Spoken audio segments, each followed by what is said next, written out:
Before we begin this podcast, we would like to acknowledge the traditional owners of the land on which we are all meeting on and recording this episode, the Wurundjeri and Bunurong people of the Kulin Nation, and pay our respects to their elders, past, present, and emerging. We'd also like to acknowledge that sovereignty was never ceded.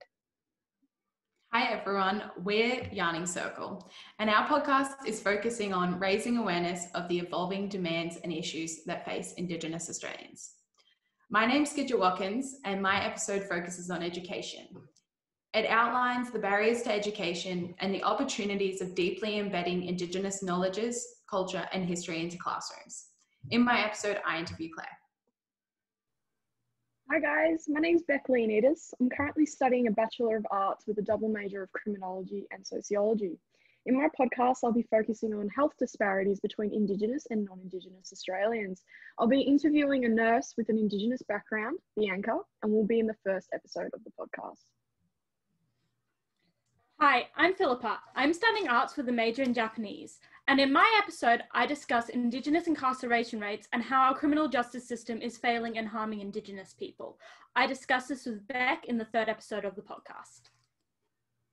Hi everyone, my name's Claire and I'm doing a Bachelor of Arts. My major is International Studies.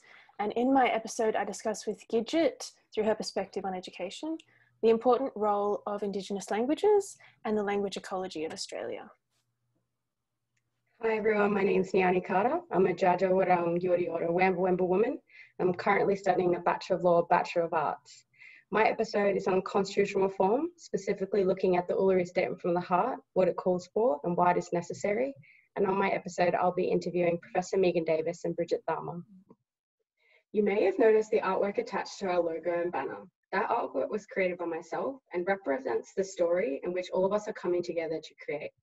The story that 5 women are sitting around yarning about Indigenous perspectives and the Indigenous experience in Australia. I think it's also important to note our name, Yarning Circle. It was key for us when forming the idea, a book, which was written by Tyson Younger Porter, Santos. You should all go read it, just by the way. Yarning, he quotes in his book, yarning is more than just a story or conversation in Aboriginal culture. It is a structured cultural activity that is recognised even in research circles as valid and a rigorous methodology for knowledge, inquiry and transmission. While our goal is to educate and raise awareness, understanding these links between episodes and topics gives you guys the whole picture of reconciliation and what we think it needs to look like. By sharing knowledge we've acquired through these conversations or yarns, we can give a narrative of each topic and our goal. We hope you enjoy our podcast and learn about reconciliation. You'll hear from me in the next episode.